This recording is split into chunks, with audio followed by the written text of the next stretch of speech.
Well, hello there, and welcome back to War Thunder. I'm Corny Swiss, and today this replay is brought to you by Jacky, gdsqdjacky. I think that's the name. I can't read it on the preview screen. But anyway, I'm going to call him Jack the rest of the game, because I just can't be bothered to say all of that. But this game he sent to me, and it's quite a doozy. Yes, this is one entire replay. The whole video is one replay. He's driving his M47, a very fine tank, sort of eclipsed nowadays by the M60 because they're very similar tanks in terms of, in my opinion, in terms of mobility, and the M60 has a bigger gun, and they, both get similar ammunition choices, so M47 is kind of just like the little brother now, but it's still a very potent tank, well within its rights. And Jacky's come up over here to this sniping spot on the Ash River, or Ash Valley, whatever the map's name is. And usually I don't like coming up here, but when you're against just hordes of Russian tanks, it's not a bad move. And the reason is that a lot of times you can be a very difficult target to hit. Like, for example, that M60. He can show his turret face. Yes, his cupola is still exposed, but he can cover basically the entire front part of his hull. And American tanks do have good gun depression, so you can use this little lip here as a very solid hull down position. Now, Jacky's scanning around with his binoculars. He's going to be doing that a lot, and that's a great way to just kind of get a better view of the situation without exposing your tank, because you really don't have to do that. Now, the key thing about this game, and part of the reason why the situation we will eventually find ourselves in, it develops, you notice kind of the layout of the team, right? We really just don't have anyone going forward. And, that's not, part of the thing is that the Russian tanks are really good at going forward. And a lot of times you don't want to be doing that. There's an IS-3. First shell goes in. Looks like it hit him, but we can't quite be sure what damage it did thanks to the replay system, really. And now this is key. Notice how he takes a hit from the T-54 over there behind the rock. This is a realistic battle, by the way, so the target markers aren't actually there. They're just there for my benefit, really. So notice how that T-54 shot him. The first thing he did was back up, so only the T-54 can shoot at him. He kind of blocked out the IS-3. He killed the T-54 that was loaded. And then he continued to back up and made sure that only the second T-54, the one that shot at him, could shoot at him. Basically, you never want to be in a situation where multiple tanks can shoot at you that you're not ready to receive fire from. Especially in tanks like, let's say, the M60, who's sitting right next to us. Or next to Jacky, rather. You don't want to be in a position where multiple tanks can hit you. It's a good idea to back up and only allow one enemy to fire at you. Simply because there's just a less likely chance of getting knocked out. And that's entirely due to the amount of fire that's coming in. If two tanks are shooting at you, that's twice as many rounds coming your way. Oop, that looks like a T-10 right there. There you go, right into the ammo rack it looks like. He's firing heat right here, which honestly against some of these Russian tanks is a very good idea. Now, as I was saying, if two tanks are shooting at you, let's say that's 100% of incoming fire, just for this example. Let's say you back up behind a rock. Only one tank can shoot at you. You've just cut the enemy fire incoming by 50%. So now you have half as likely a chance of dying. You only have a 50% chance of dying because one tank can't shoot you at all. Now, it depends. Obviously, if you're in a flak truck and a enemy mouse is shooting you, you are not likely to survive. That's just because that's a big gun shooting at you. But it's not inconceivable. The point is, if two mouse are shooting at you, you will die. If you're in like a flak truck or something like that. I mean, and ultimately flak trucks really struggle to deal with mouse already. So, anyway, that doesn't really matter. Now, when you look at the map, you will notice still that the Russian team has a huge, very strong grip on the on this southern valley here. They're moving across it, and that's what is giving Jackie all these opportunities for these sort of pot shots at the enemy tanks as they move. Like there's a T-10, okay, we'll shoot him. And he's going to keep moving forward. That's a little unfortunate. You want to try and bag as many guys as you can when they're in the open and not looking at you. But this position is going to get overrun very shortly.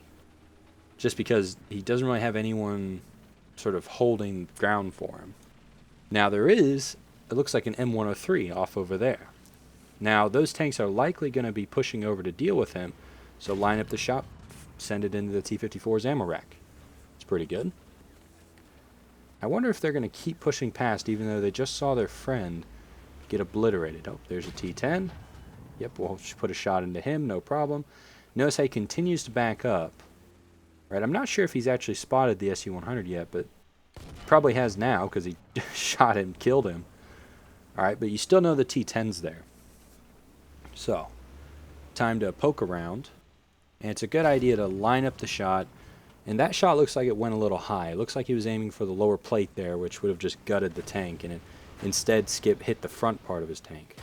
The next shell does go into the lower plate and knocks him right out. That is a benefit of the M47 is that its 90mm gun really packs a punch. It may not pack as much a punch as the M60's 105, but it fires very quickly, and you can just get shots on target, which is nice, especially with the ammunition choices. Now, this position is becoming pretty awkward. The enemy know he's up here. They have to know. I mean, he's killed plenty of enemy tanks here. And the longer he sits here, kind of the longer, just the more likely he is to get killed.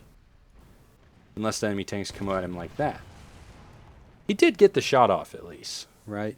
He did put the shot in, but he does get knocked out by the T-10. That's kind of an expected outcome at that range against a heavy tank. Yeah, it's kind of just what's going to happen, especially with a 122mm gun or 122mm gun.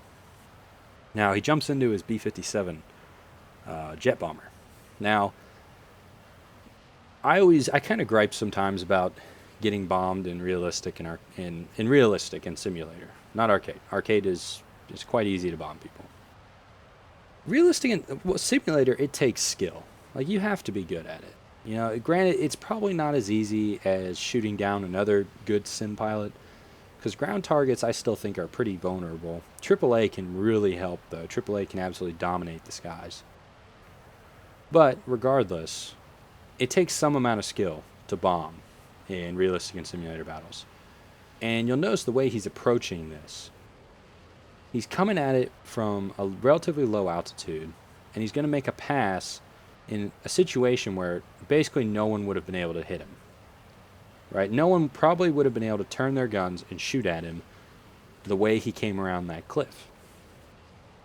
Now, he has an idea where everyone is. He's made one pass. Go up high to get out of gun elevations from the various tanks that are there, and come back down on them.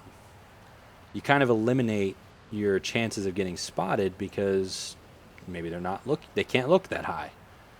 Bomb away on the T-44. Got him. Now there's all kinds of tanks there, and it looks like a ZSU is trying to hit him. Now, just rinse and repeat. Use all that speed, gain all that altitude, pull the turn, and basically come straight back down on these guys and continue dropping bombs on them. I don't really have a problem with bombers in realistic and simulator. It's annoying when you get blown up by them, but at least you kind of have to know what you're doing, which is refreshing. That's kind of, I think, what you want out of gameplay is you want to have to know what you're doing to be successful. Another bomb right on target.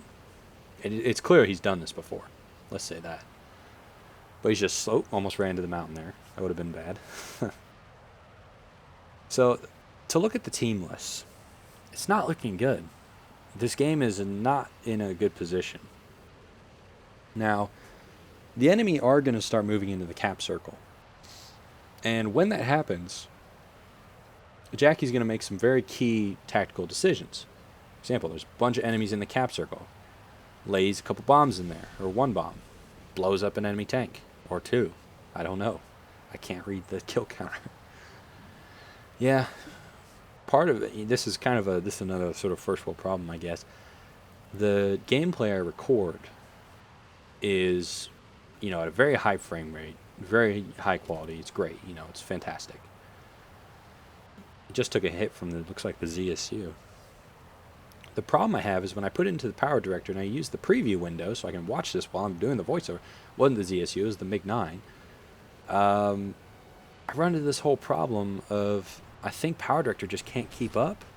So it keeps like freezing and stuttering, and I have to make it really small just so I can watch what's happening. But this guy's giving him some pain. So he's just going to lay in a couple more bombs into the cap circle. He's going to crash. He did blow someone up, so that's fine.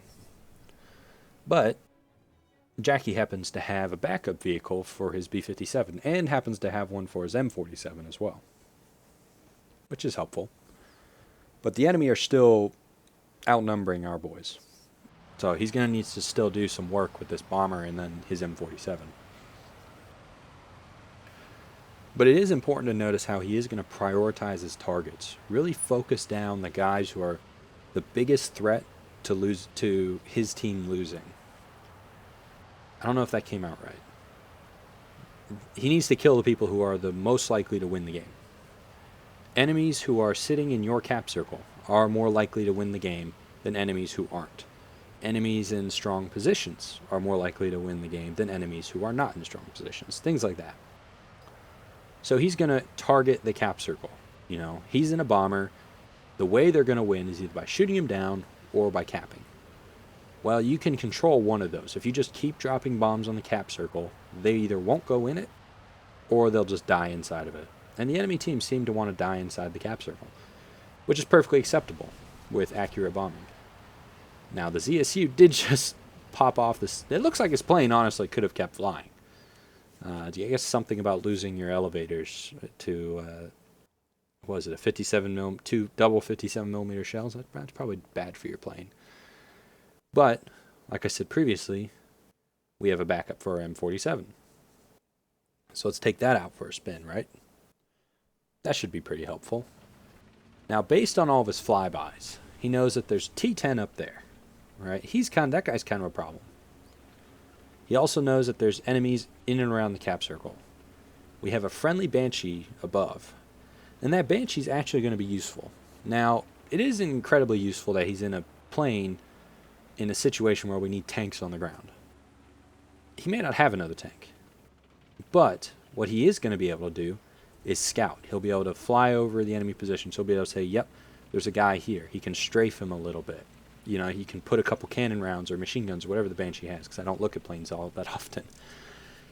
He'll be able to kind of strafe the ground around him and let Jacky know where he is. And that's critical information in a time like this.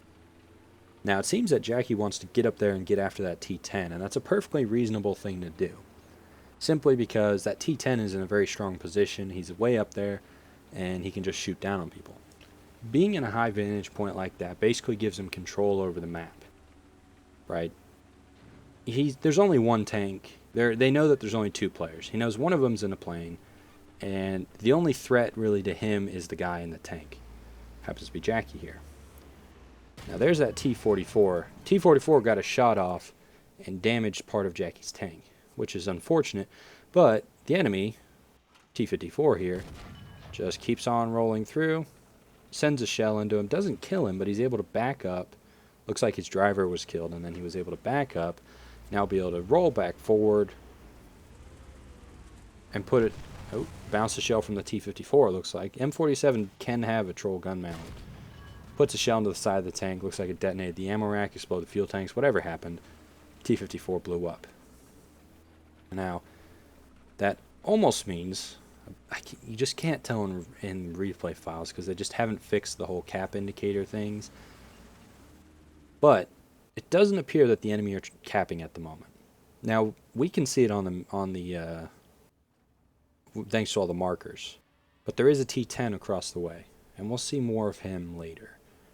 And we also need to deal with the T10 who's up on this hill, because while that T10 is there, he's still controlling the map, kind of. So we need to get up there and kind of figure out what happened with that guy. This is in a pretty interesting position. The downside of having really high ground or having a height advantage is that everyone can see you. So if everyone can see you and they know you're there, they're just going to pummel you. But for some reason that T10's not actually up here. And you got to kind of be thinking like, where the hell did he go? It's a T10. It's a Russian heavy tank. It's not exactly a small machine. And we can see that there is someone who looks like they're moving into the cap circle down there. It's not our missing T10, but it is someone who's going to need to be dealt with. Now, it appears Jacky thinks that this guy dropped down and is trying to circle around, which is a very reasonable thing to think right here. The great mystery of where that T10 went will continue to haunt us, but regardless, it appears that he's not here. Because I can see into the future, I think what's happened is that T10 has dropped down the other side. And oh, there's someone. There's a ZSU. Well, we're going to need to kill that guy, and the ZSU can pose a threat to the M47. First shell goes in, looks like it disables some part of his tank. Back up to hopefully avoid return fire. But ZSU looks like something's wrong. Maybe he doesn't know where he is, but next shell goes in, blows him up. Now there is an enemy tank in the cap circle. He needs to be dealt with. So we're going to reload, and then we're going to try and poke out. Use this gun depression, try and get the gun down. It looks like it's a T10. Is that our missing T? Well, we took a hit there. Now Jacky doesn't actually know where that hit came from. Because we can see, I know exactly where that hit came from. It's the T10 who's across the way. Now Jacky hasn't spotted him, and when I was watching this replay, I was actually a little frustrated. So I'm like, he's right there! But I don't think I could have managed this many kills in this type of situation, so who am I to judge here?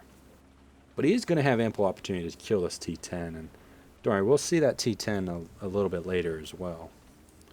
But we can also see from the team list that the player he just killed, the other T10 that dropped down and tried to move into the cap circle, has respawned in what looks to be a T54.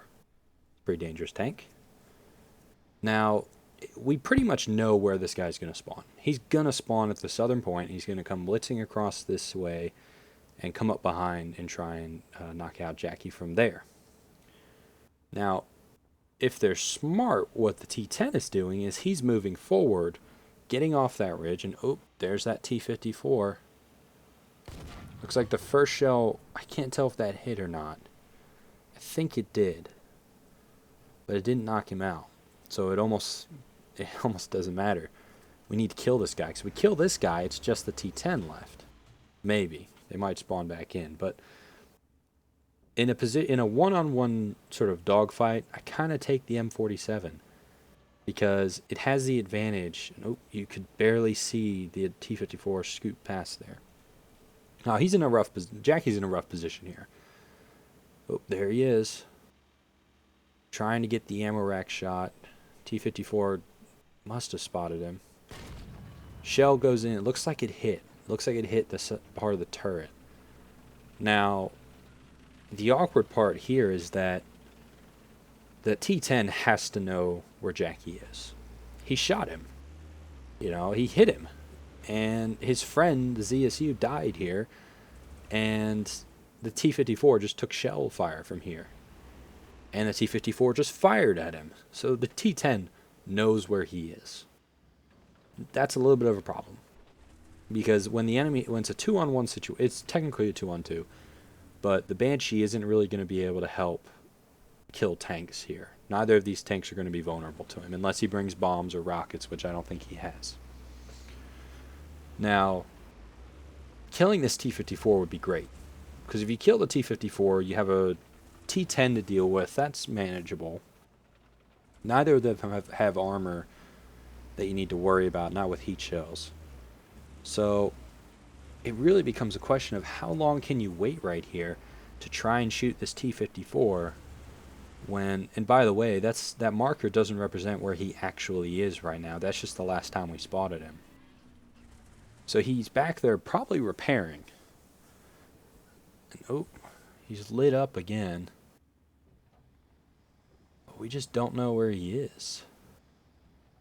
And we can't wait here much longer. If we wait here much longer, we're going to run into this whole problem of the T10 coming up behind and knocking him out. So we're going to have to turn, and basically priorities are going to need to shift a little bit and move towards the T10. Because while the T-54 is a threat, the T-10 is probably a more immediate threat, assuming that he's been moving this entire time. So we're going to bust on down over here and go kind of looking for that T-10. We need to knock him out. If we knock out the T-10, we stand a decent chance. We have a damaged T-54 versus a damaged M47. It'll basically come down to who gets the first shot off. Now, he's checking that ridge because I think he suspects that's where the shell came in from, and that's a reasonable expectation. That's where it actually came from. But he's not going to spot him. It's because our good friend in the T-10 is not there anymore. As we kind of expected, he's been moving this entire time. At least we think he is. The Banshee's flying overhead, and I assume what the Banshee's doing is helping look for this guy, helping keep track of where these guys are. Now, the Banshee is going to start just strafing the ground. And we're actually... Ooh, is he... We just don't know where they are now. Turns around here. It must have someone must have said, hey, in chat or something like that. He's going to come on back and start poking around trying to find this T-10. Because, I mean, it is critically important. Oh, there he is. We got him. We found him. We don't got him yet, but... Banshee overhead strafing.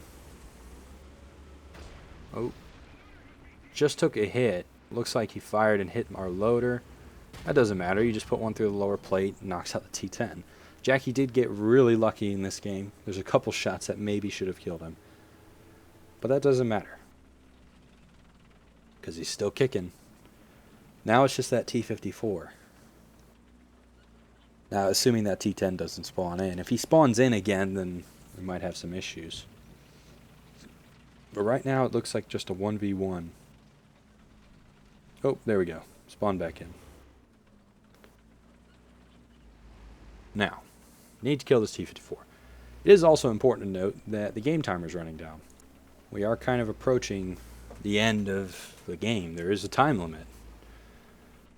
And the question is going to become, can you find this T-54, kill him, and then also kill the other guy? Assuming he's going to keep playing? I don't know. This is looking a lot like a situation where you're, even though you've knocked out, how many tanks? 18? It's quite a few. And what's interesting is the result screen, the enemy team scored, like 3 kills here, 2 kills here, 5 kills here. The enemy team was pretty even, and the parity of kills was pretty even. Look at Jacky's team. No. It's like 18, next highest was 1 or something stupid like that. He had a great game. He really did. And he showed a lot of really impressive tactics. Backing up so only one tank can shoot at you at a time. Precision bombing the important targets first, not just the easiest targets. And also using his bombs efficiently. But regrettably, this game is going to end, and I think Jacky's going to lose. I don't 100% know what happened at the end of this game. Oop, we're getting strafed by our friend, and the game's over. Whatever. It happens. But that was Jacky and the M47 and the B57 playing a tremendous game on Ash River or Ash Valley or whatever the hell the map it is. I want to encourage you guys, keep sending in your replays. I do look at them. But I have to also say, I really prefer that grass and things like that and vegetation is enabled. I have gotten really impressive replays before that I just couldn't show because it was clear they were shooting through 10,000 layers of concealment. That's just not what I'm about. I think I've made that clear. But anyway, tremendous game. Thank you for sending it in. It was really fun to watch. And yeah, I've been Corny Swiss, and I'll see you next time.